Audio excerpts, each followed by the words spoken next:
Support the artist initiative SPIC MACAY की वो श्रृंखला जो कोविड-19 की विपदा में आय के सारे स्रोत गंवा चुके लोक कलाकारों के संरक्षण और सपोर्ट के उद्देश्य से आरंभ की गई है। कोरोना महामारी की वजह से पूरे देश में लोक कलाकारों का जीवन और उनकी कला संकट में है। कार्यक्रम बंद होने की वजह से ये लोक कलाकार दाने दाने को मोहताज हैं और मजबूरी में अपनी कला की बजाय मेहनत मजदूरी करके परिवार पालने की कोशिश कर रहे हैं। परिवार तो उनके इस तरह पल जाएंगे, पर हमारी उन लोक परंपराओं, लोकगीत, लोक संगीत का क्या होगा जो हमारी विरासत है और हमारी पहचान भी। दरअसल ये संकट सिर्फ उनका ही नहीं, इस देश और इस समाज का भी है। इसीलिए स्पिक मैके ने इस सीरीज के माध्यम से ये बीड़ा उठाया कि हम इन लोक कलाकारों को सम्मानजनक तरीके से सपोर्ट करें, ऑनलाइन उनके कार्यक्रम आयोजित करें और प्रत्येक परफॉर्मेंस के लिए 5,000 रुपए की राशि सीधे उनके बैंक खातों में जमा करें। फिलहाल हमारा लक्ष्य है 28 राज्यों में फैले 500 से भी अधिक लोक कलाकारों की प्रस्तुतियां ऑनलाइन आप तक पहुंचाना और इन कलाकारों को आर्थिक रूप से सपोर्ट करना। स्पिक मैके की इस मुहिम में आपका सपोर्ट और सहयोग इसे और मजबूती प्रदान करेगा। इसलिए खुले दिल से इस इनिशिएटिव के लिए डोनेट करें। अधिक जानकारी के लिए संपर्क करें supporttheartist@spicmacaye.com। Let's support the artist together.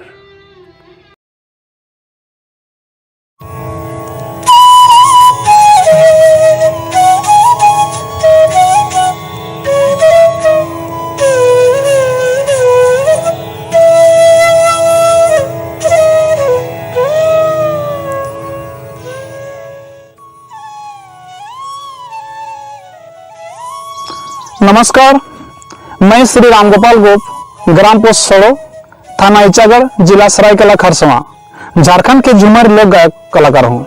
मैं लगभग 20 वर्षों से झूमर लोक संगीत का कार्यक्रम करता हूँ। कोविड-19 के कारण साल भर कोई कार्यक्रम नहीं मिलने से मुझे बहुत तकलीफ हुआ, अतः इस कला का संरक्षण हेतु सहयोग प्रदान करें। धन्यवाद। नमस्कार, मैं श्री उमाकांत गोप। नमस्कार, मैं श्री कनक गोप। नमस्कार, मैं लाल मोहन गोप। नमस्कार, मैं श्री ध्रुवनारायण यादव। तरणी बोलिछेन बानी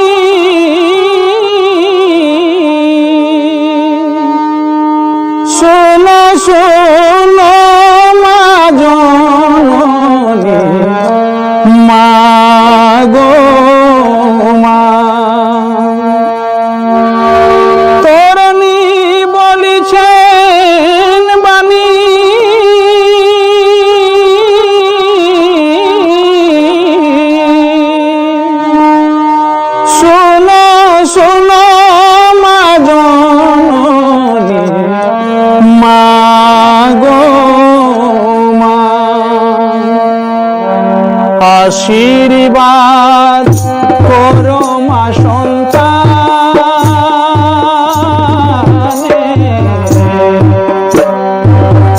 आशीर्वाद करो मा सन्ताने,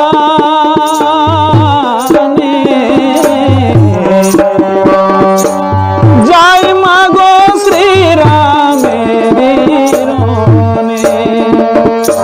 आशीर्वाद करो मा सन्ताने,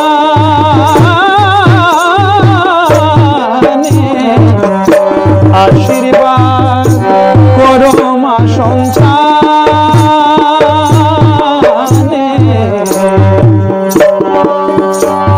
जय मागो Shri रामेर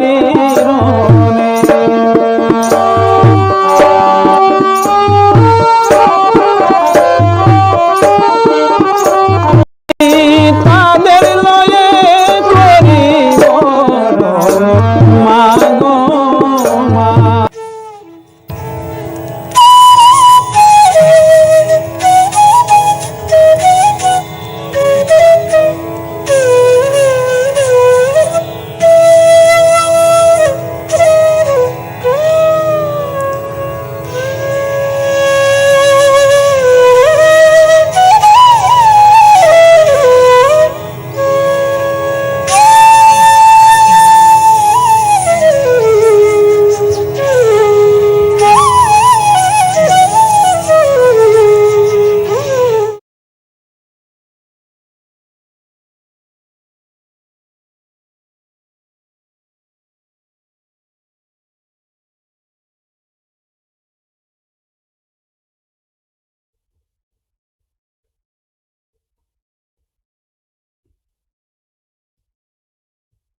We welcome you all to the SPIC MACAY Heritage Walk.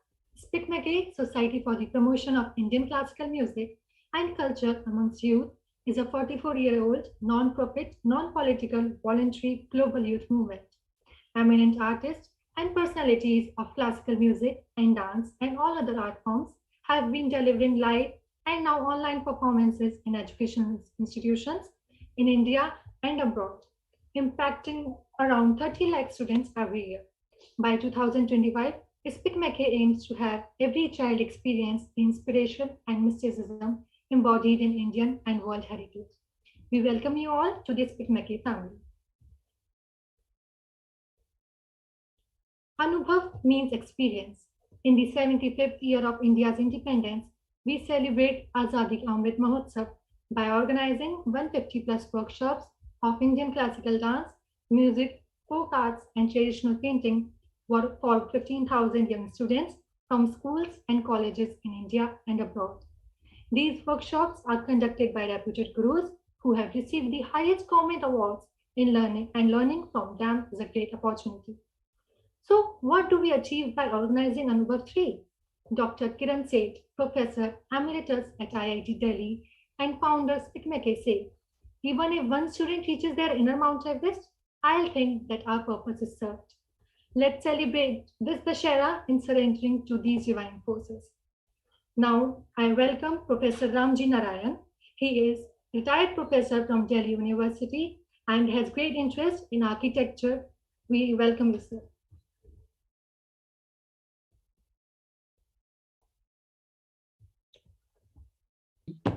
Start.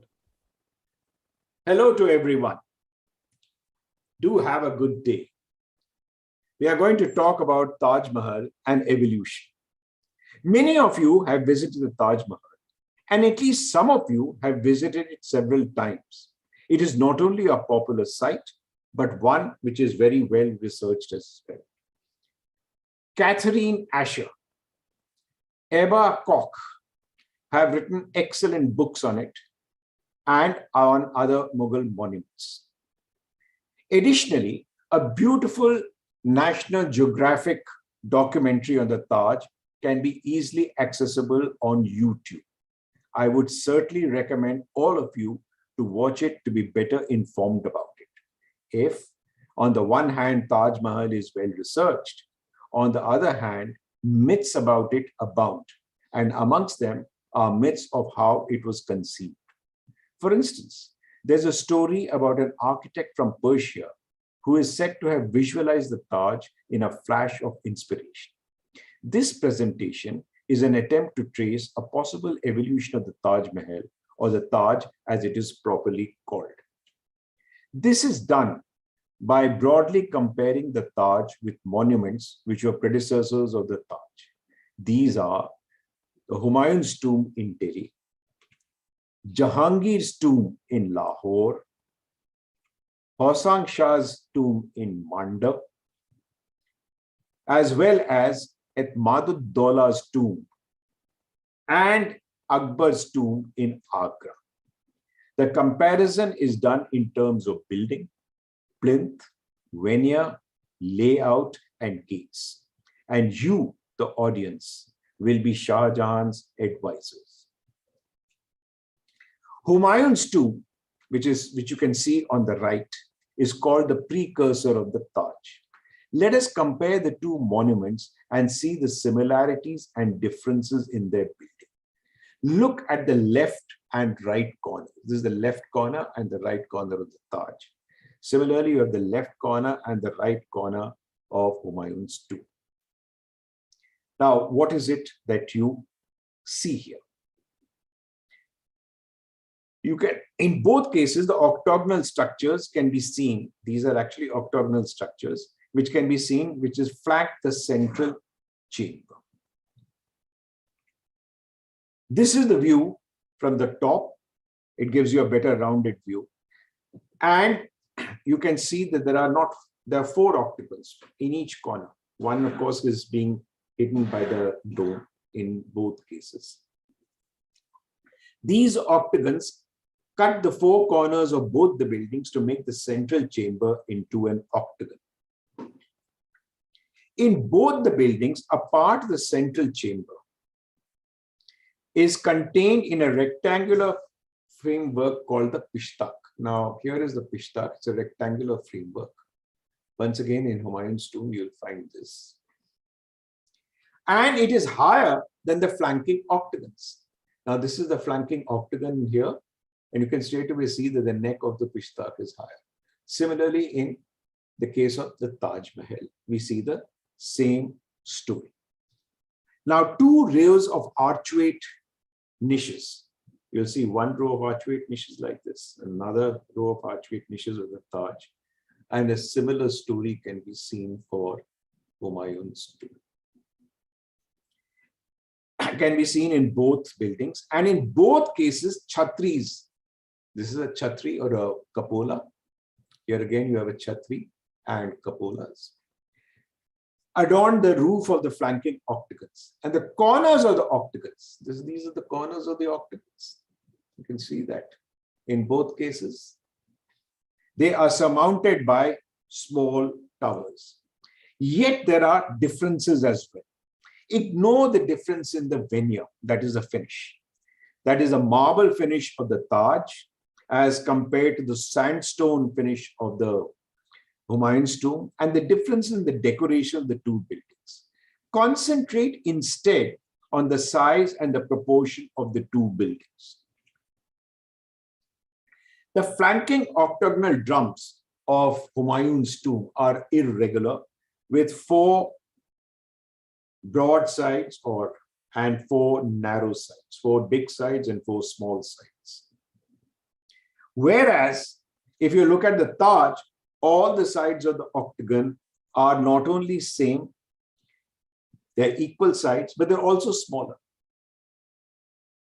Look at the effect. Look at the effect that these differences have. Humayun's tomb looks to be squat in comparison to the Taj. Here's Humayun's tomb, here is the Taj. You can straight away see that it seems to be somewhat squat.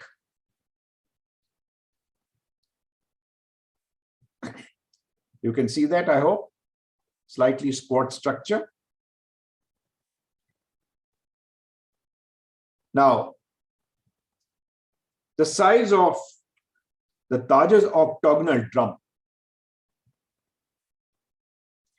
is not only smaller, but it is smaller as compared. Look at the width of this side and compare it with the central Pistak.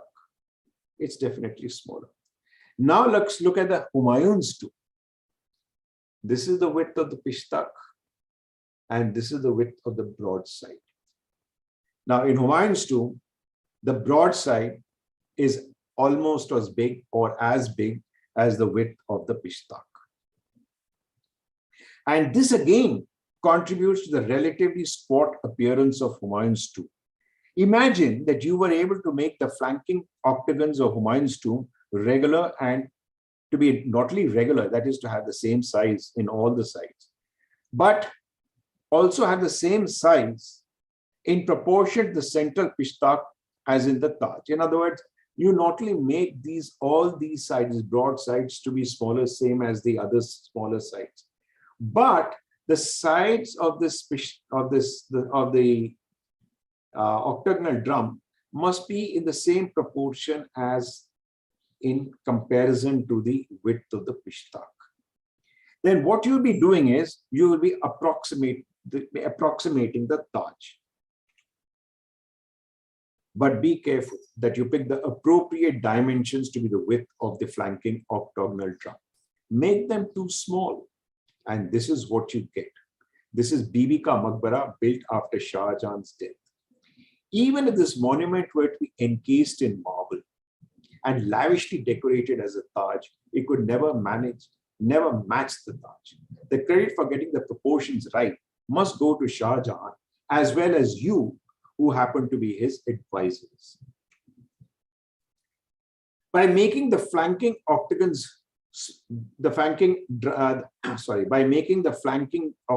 drums regular and smaller, you have erased another difference that arose out of Humayun's tomb's bigger irregular octagon.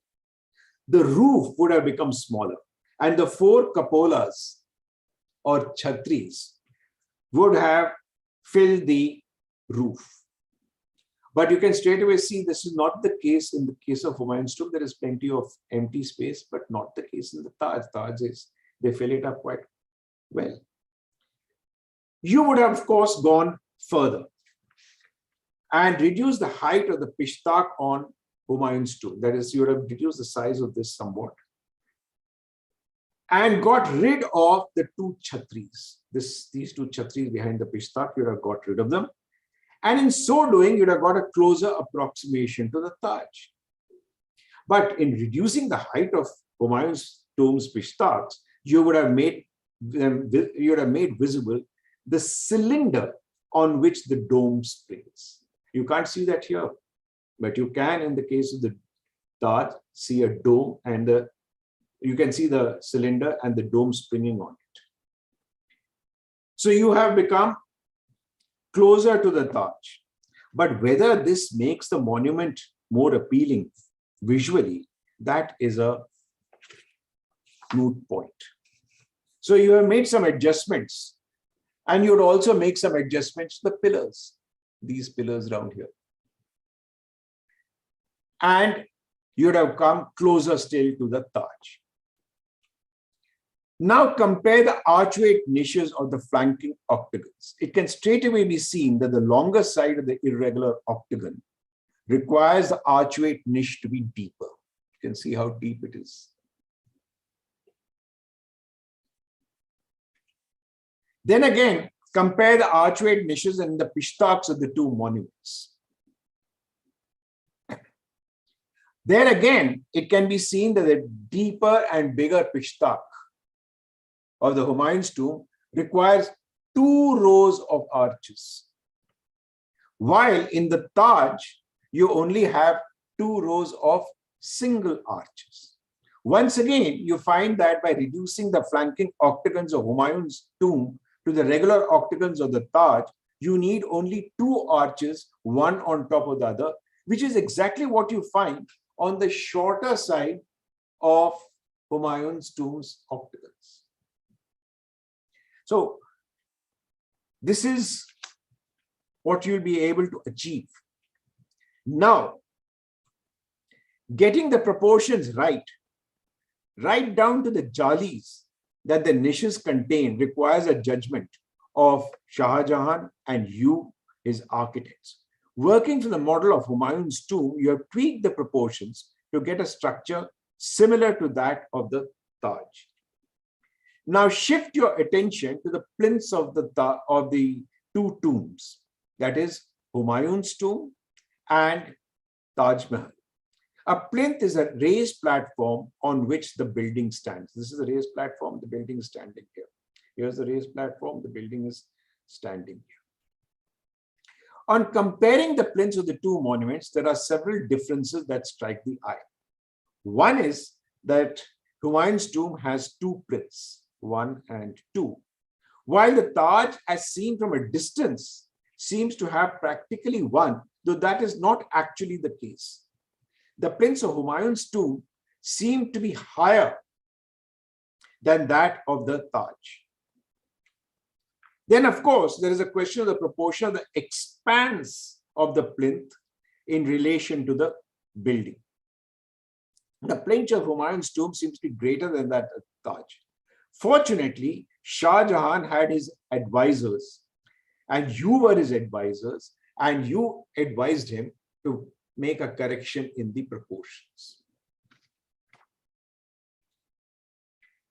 The central niche in this plinth contains a staircase that leads you to the top of the plinth in the case of Humayun's tomb. But in the case of Taj, it is contained in a front projection on the Taj plinth. So where did Shah Jahan get this idea? You, of course, gave him the idea by drawing his attention to the front projection, the plinth of Jahangir's tomb. This is Jahangir's tomb. And if you look at the inset here, you will find a front projection.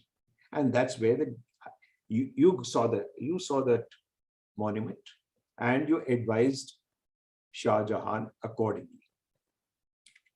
Then again, while the corners of the plinth of Humayun's tomb seem unadorned, the Taj has pillars on all the four corners. Where could Shah Jahan have got the idea of the four corner pillars? Here is Jahangir's tomb again in Lahore. You advise Shah Jahan to surmount the corners of the plinth with towers, taking Jahangir's tomb as a model. Of course, on your advice, Shah Jahan opted for a round pillar on an octagonal base, as against Jahangir's pillars, which are octagonal. Now, round pillars go very well with the round dome. But yes, Shah Jahan had to decide on the height of the pillars in relation to the dome of the main building. Here are the pillars fairly tall. Let's see here the dome. Thanks to your advice, his pillars are tall but short of the dome that surmounts the tomb. The pillars keep the dome company but do not detract from its majesty. Your contributions have modified Humayun's tomb into a close copy of the Taj, but not quite. Humayun's tomb has a largely sandstone finish. Can there be another veneer of finish? This is Hosang Shah's tomb in Manda. Could this be an inspiration for the marble veneer of the Taj? Just marble is not enough. Humayun's tomb is not just of one shade of color. Look at Etmaduddaullah's tomb in Agra itself. It too has a marble facade, but with decorations which give a relief from the boredom of a single color. Just look at these decorations. Just imagine if this building was just plain white, and look at what the colors do. There is no monotony thanks to them.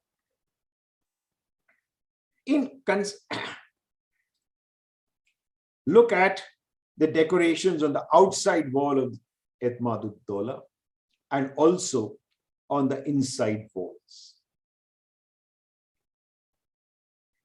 In considering the decoration, the size of the monument and the distance from which it is likely to be viewed is important. If you go to Etmaduddaulah, you see it from a fairly close distance and it's a small monument. But Taj, you see it from a considerable distance.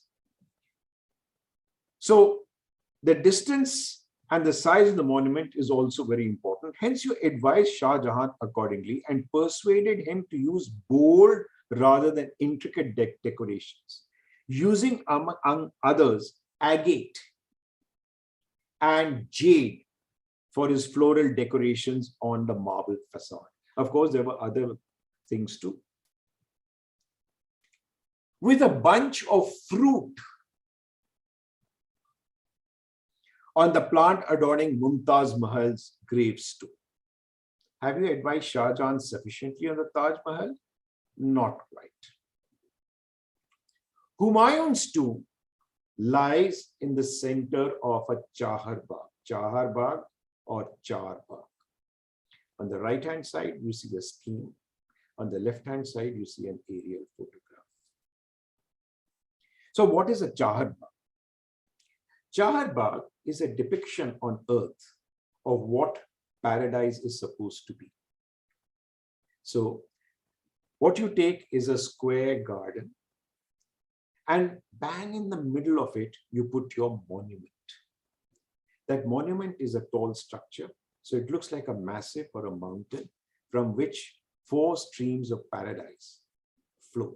Like, for instance, here it's flowing to the east, west, north, and south. Similarly here, north, east, west, and south. And what these streams do is they divide the entire garden into 4 equal gardens or baghs. And that is the concept of a Chahar Bagh. It should be a depiction of what paradise is imagined to be. But perhaps Shah Jahan wanted to a vista as seen from the gate. Now, here's the view from a gate, and this is how is his vista. So you advised him to choose a rectangular, not a square, but a rectangular layout, and place the Taj on the center or the northern side. Now, in this diagram, this is an aerial photograph, and this is a diagram of the same layout. So if you go to the extreme left, the central extreme left, which is the north, you will find the Taj Mahal. Go south, and you will find a central pool from which the 4 streams flow.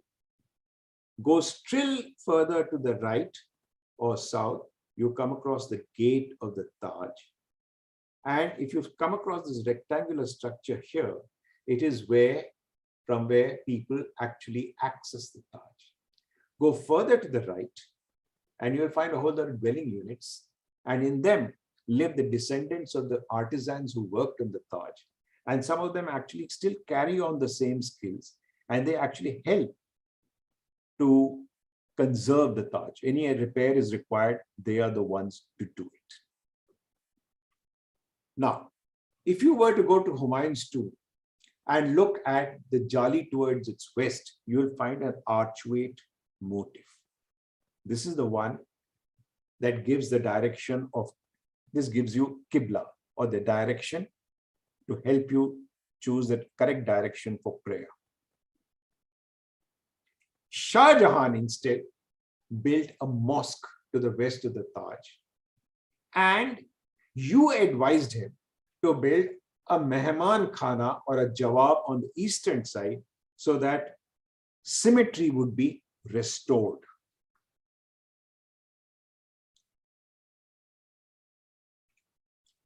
However, Shah Jahan lost the depiction of a central massif from which the 4 rivers of paradise would flow, as in the case of Humayun's tomb.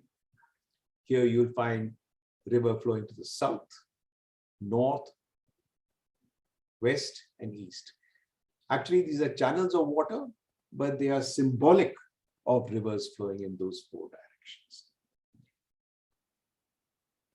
However, you came to Shah Jahan's rescue and advised him to have an elevated pond that we placed midway or halfway between the Taj and its gate, from which water channels would flow in the 4 directions, depicting the 4 rivers of paradise. This idea has been borrowed from Jahangir's tomb, but Jahangir's tomb is not being placed at one end of the Chahar Bagh. It is bang in the middle of Chahar Bagh, as in the case of all other monuments. So perhaps Shah Jahan managed to get beauty, but perhaps at a cost of conception. Now let's look at the gates. The gates of Humayun's tomb are not impressive. The one to the left is a southern gate. The one to the right is the western gate. Compare it with the gate to Akbar's tomb. Certainly far more beautiful. And also the Pistak of Humayun's tomb. Now, why on earth should we talk about a Pistak when we are talking about a gate? That is because on your advice, Shah Jahan married the 2 concepts, fused the Pistak with the decorated gate of Akbar to get a gate for the Taj Mahal. Now you must give some role to Shah Jahan. Allow him to surmount his gate with cupolas, and even have cupolas on the side, as against towers, which was the case of Akbar's tomb. As in the construction, you have definitely helped Shah Jahan to design the Taj, but there are other elements too that at least you can leave to poor Shah Jahan. As in any construction, forerunners exist, but it's how the elements are put together that matters. Now, what about the construction of the Taj that you're here to design? Well, that is another matter. You want to know more about it? Do see the documentary, and if possible, read the books. Seeing the documentary is very easy. It's on YouTube. Getting the books may not be so easy, but still the documentary goes a very long way. As we come to the end of the presentation, it's time to say that I do not own this presentation. Indeed, Mr. Shreyan's Mittal worked his magic to make it possible. It was made from sources drawn from the internet to further the aims of SPIC MACAY of spreading awareness of our cultural heritage, and not for any commercial purpose. My dear audience, it was my privilege to learn from you because you happen to be Shah Jahan's architects. Thank you ever so much.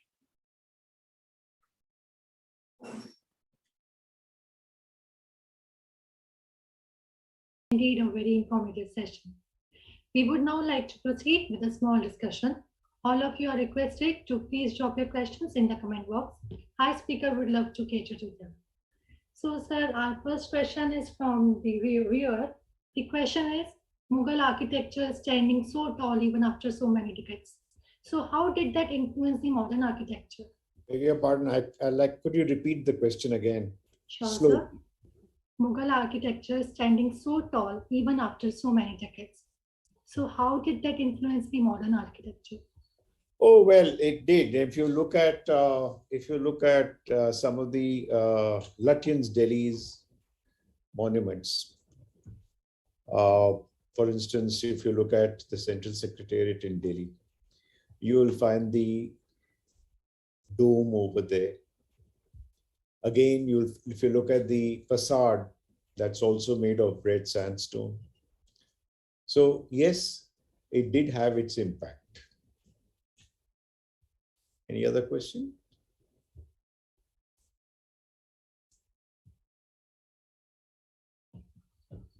Sir, our next question is from Shreya Sengar. Shri, you can unmute yourself.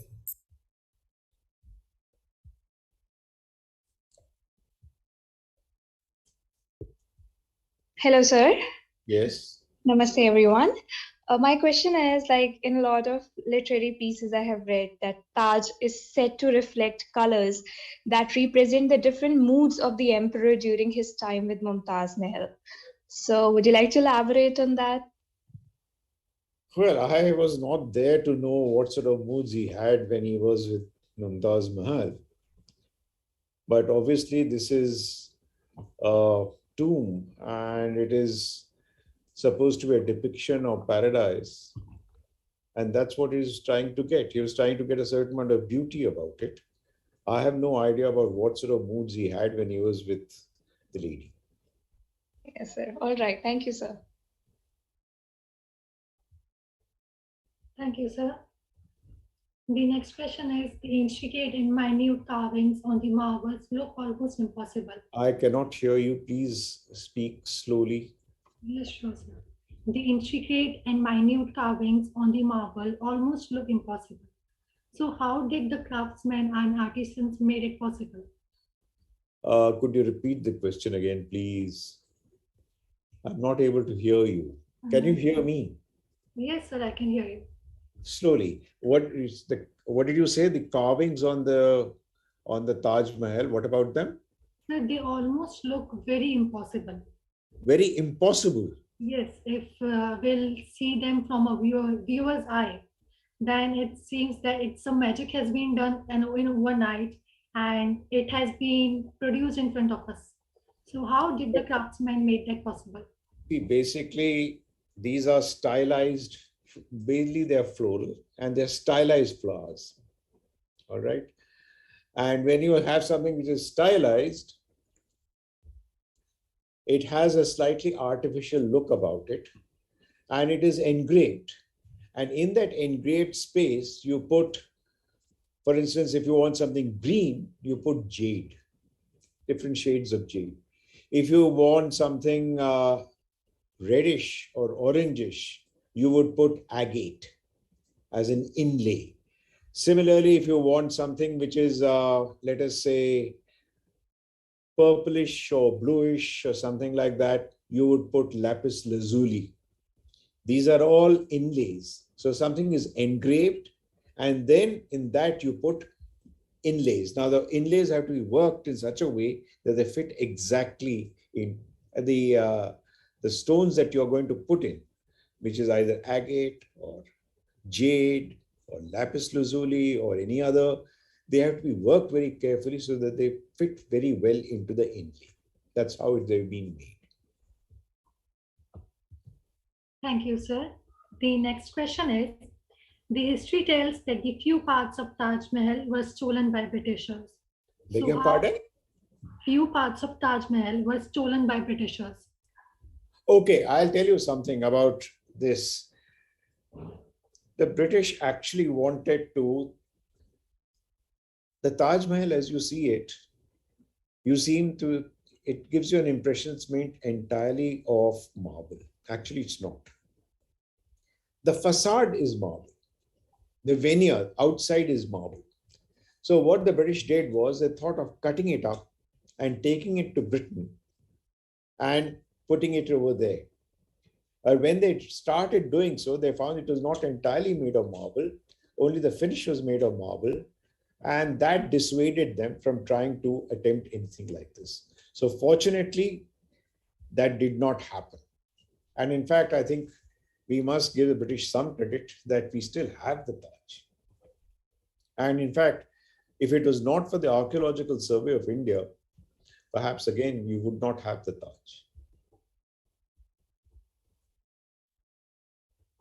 Right, sir.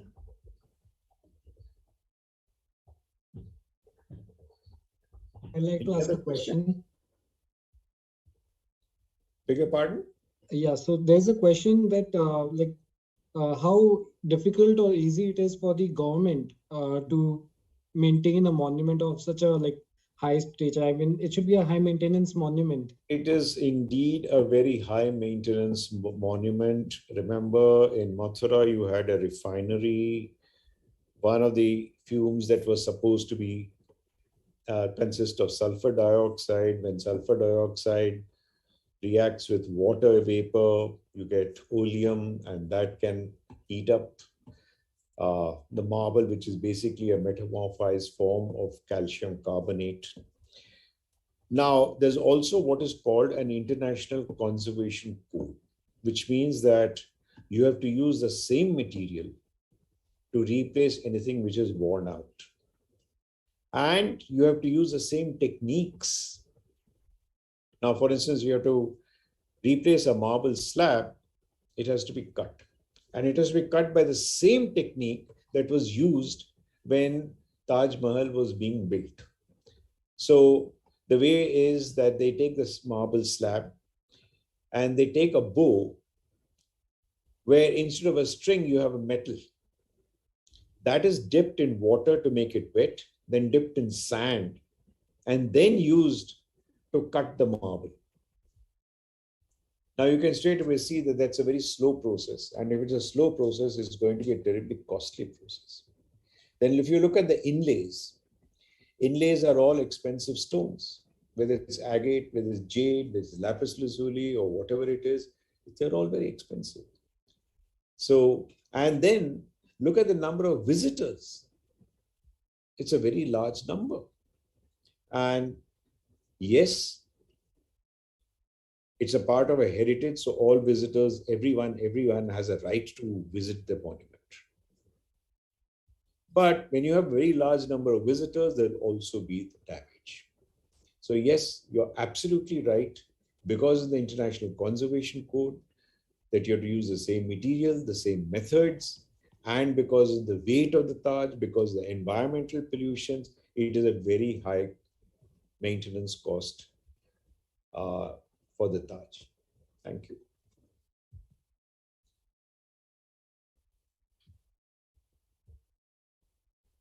Any other question?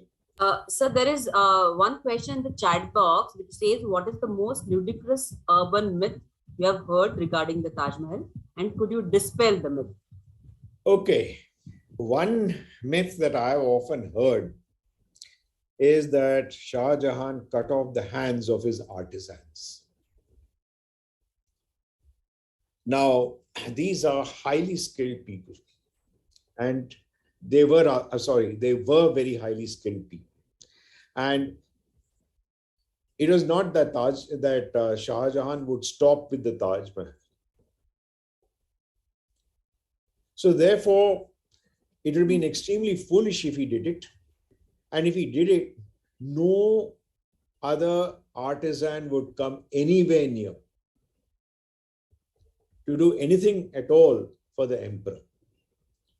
No, their hands were not cut off. And in fact, their descendants still live there, as indicated in the presentation.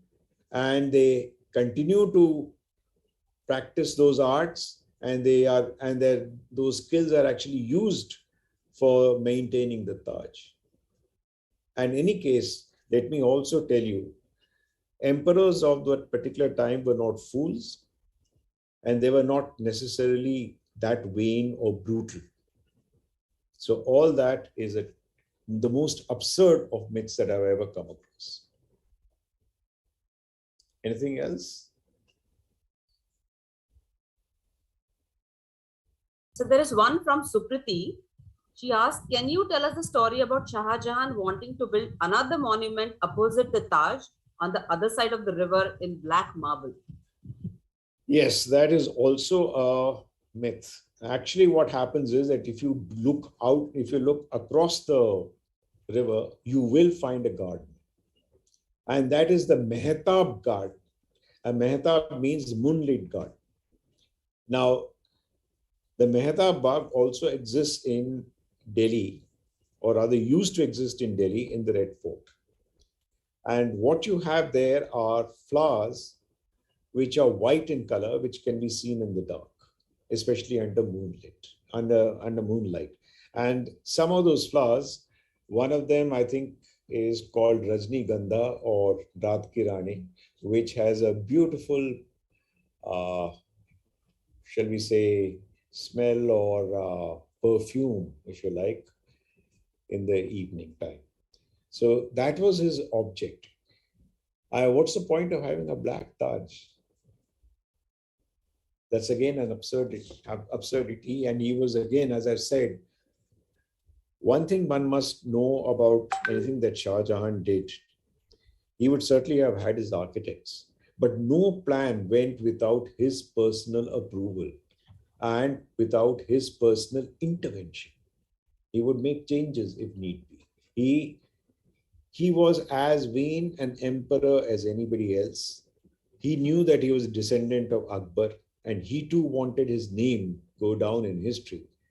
But his forte was architecture and art, and that's what he concentrated on.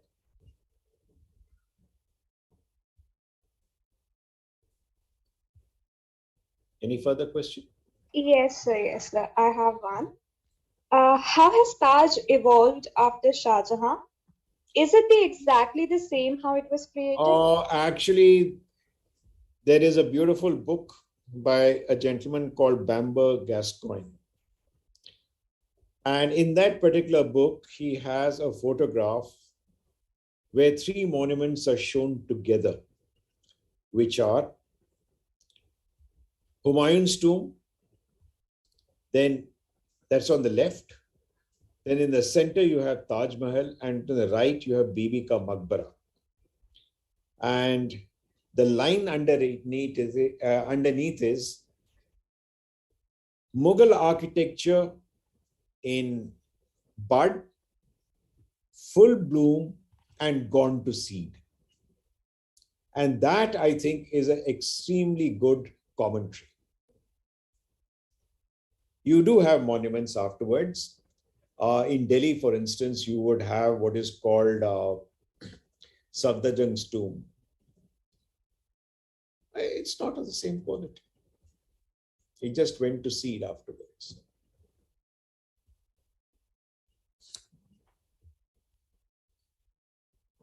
Any further question? Yes, sir. There is one more question. It is often said that grave site of Shahjahan is the only part which is not symmetrical. Beg your pardon, I can't hear you. Could you repeat it again, please? The grave site of Shahjahan is the only part which is not symmetrical. What of Shah Jahan? Grave. The grave of Shahjahan. Okay, now actually what happened was that the grave was meant for Mumtaz Mahal. Shah Jahan lost power in 1658. He became a prisoner. And he died 8 years later in 1666. And he was buried next to Mumtaz Mahal or Ajman Bano. And since it was supposed to be her grave, he could be placed next to her, and even on a gravestone, which would be somewhat higher to indicate his status, but then obviously it would not be centered.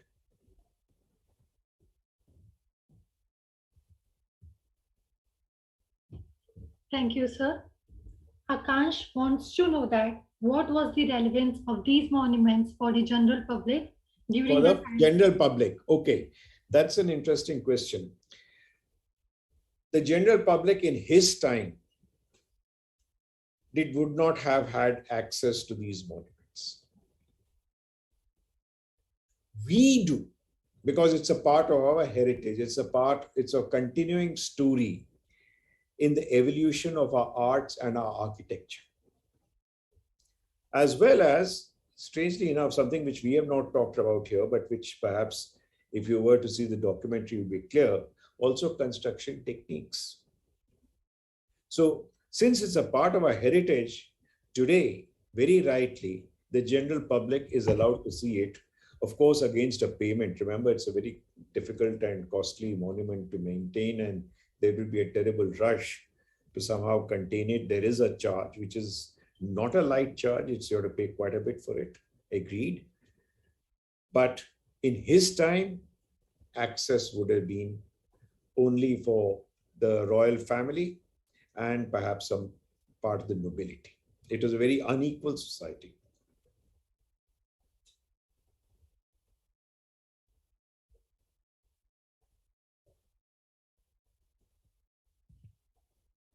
There is one more last question, sir. Okay. What can be done to improve the survival of Taj Mahal? To improve the Survival of Taj Mahal.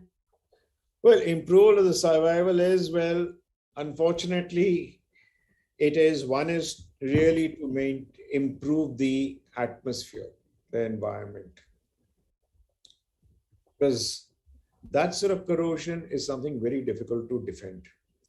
Second thing is perhaps, and this is retrograde, because it goes against the fact that we have a heritage to enjoy, reduce the footfall. More people come, there's bound to be more damage. But then, as against that, people have a right to see it. So, and then there's something which is even more difficult, and that is to look at the subsoil water and that particular situation and see whether there are any subsidence and so on, and try to correct that. These would be the major areas which you could use to preserve the Taj. Further, I would say one more. Everybody can't visit the Taj, but you can make good documentaries about it, various aspects of it, and show it around the country. And these days, the technology is such that the cost of doing so is much reduced.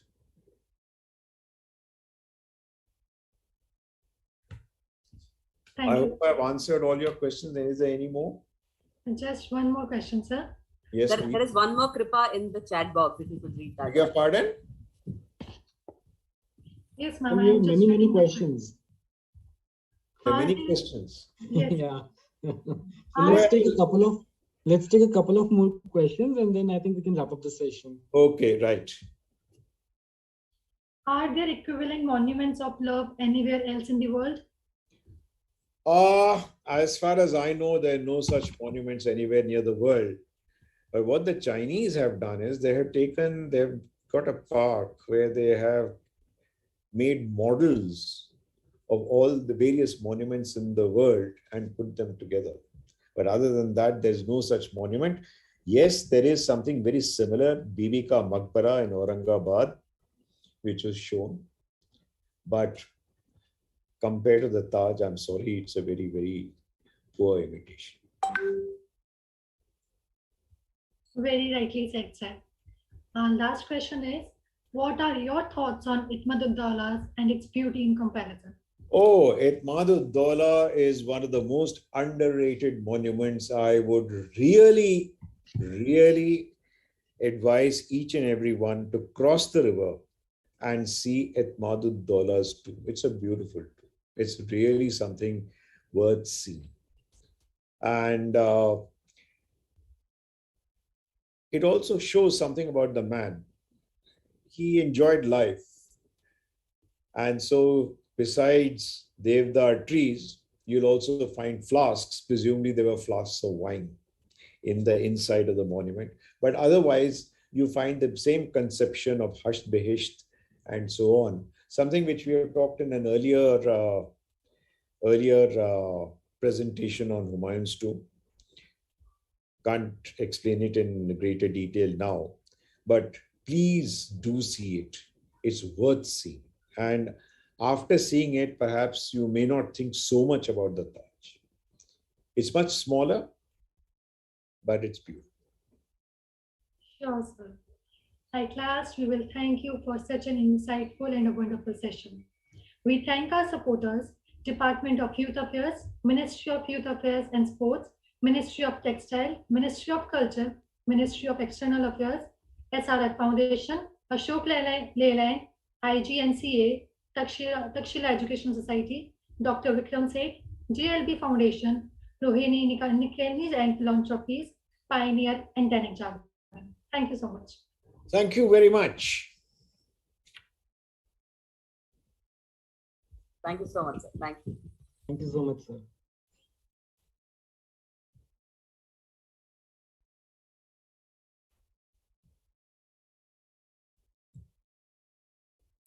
Dear audience, we would be meeting again at 4 o'clock with our next session, that is the virtual tour of NGMA. Please do join us back at 4 o'clock. Thank you so much.